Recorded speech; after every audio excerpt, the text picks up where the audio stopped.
Hello bachcho, let's read the question. The question says that in a series LR circuit, XL is equal to R, and power factor of the circuit is P1.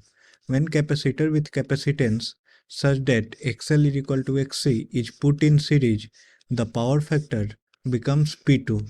Calculate P1, P2. So, we will solve this question. First of all, we will see what will be the key concept used in the question.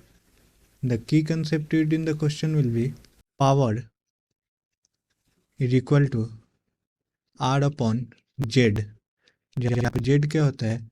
Z is impedance of circuit. अब हम first case देखेंगे जब सिर्फ resistor और inductor था, तो ये कुछ ऐसा सर्किट होगा. इंडक्टर एंड रजिस्टर ये एक एसी सोर्स के अगेंस्ट कनेक्टेड होगा. सो ये अगर एक्सएल है and this is R, so Z will be equal to under root of XL square plus R square. ठीक है.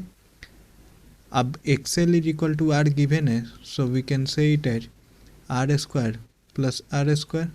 सो that will be equal to root two are.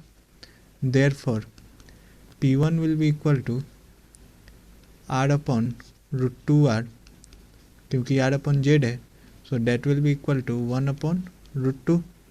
so ये P1 हमारे पास आ रहा है, that is 1 upon root 2. अब हम देखेंगे case 2 में हमारे पास एक कैपेसिटर कनेक्ट कर दिया गया है such that XL is equal to XC और वो सीरीज में है. सो केस 2 अगर हम देखेंगे, so that will be somewhat like, ये हमारा ऑलरेडी ये इंडक्टर था, ये हमारा इंडक्टर था, ये रेजिस्टर है and this is capacitor. Okay, ये हमारा कोई एक एसी सोर्स है. ठीक है. तो ये हमारा L है, ये R है और ये C है, और इसका जो रिएक्टेंस है डेट इज XC और इसका जो रिएक्टेंस है डेट इज XL. तो इस केस में जो इम्पीडेंस होता है that is root under R square plus XL minus XC the whole square. ठीक है.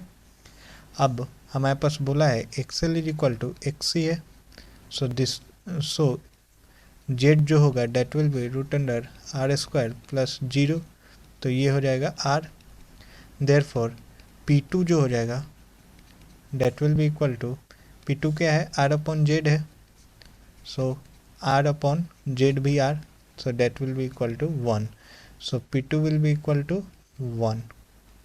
so यहाँ से हमारे पास P2 1 है और P1 ऑलरेडी हमने फाइंड आउट किया है, that is 1 by root 2. so this will be the final answer. hope you all understood it well. best of luck.